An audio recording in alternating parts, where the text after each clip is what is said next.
Martes Santo pa lang pero punuan na ang ilang biyahe mula sa Batangas Port. Gaya ng mga Pakatiklan hanggang Boracay na fully booked na hanggang bukas. Ang biyaheng Parojas City Capiz via Romblon at Sibuyan.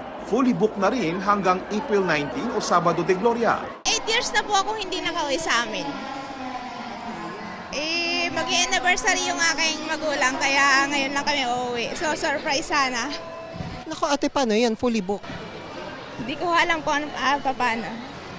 Walang imposible po sa Diyos. Yung option ko, Calapan, Mindoro. Tapos bus ako or van going to Ruas, Mindoro.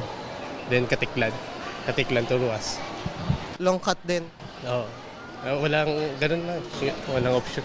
Kaya naman ang pamunuan ng Pantalan nakiusap na ngayon pa lang ay magparamdam na mga babiyahe para makapag-back up sila sa mga mangangailangang pasahero. Maaari rin daw bumili ang mga pasahero ng 30 pesos terminal fee access para kahit wala pang ticket, pwede nang mag-abang sa pre-departure lounge. Para makapasok na sila ro sa loob, malamig, may upuan.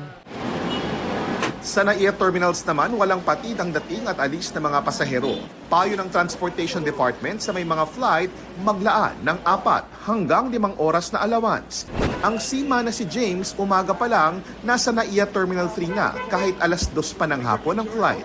Yung mga anything na unexpected na happen during the pila sa immigration, for example, yung mga papers, baka may kulang.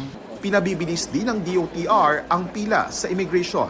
Kabigin-biginan po natin sa ating mga ahensya at sa ating private operator, gawin lahat para tuloy-tuloy na po ito. Hindi lamang ngayong Holy Week, kundi tuloy-tuloy na. At siguraduhin laging puno ang ating mga immigration counters. Kahit na kinakailangan maagang pumasok ang ating mga immigration officers.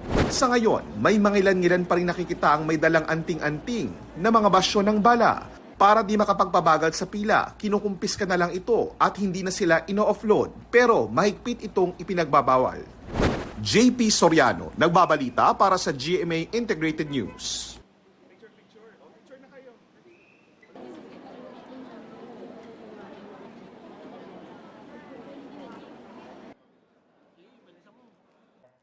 Huwag magpahuli sa mga balitang dapat niyong malaman.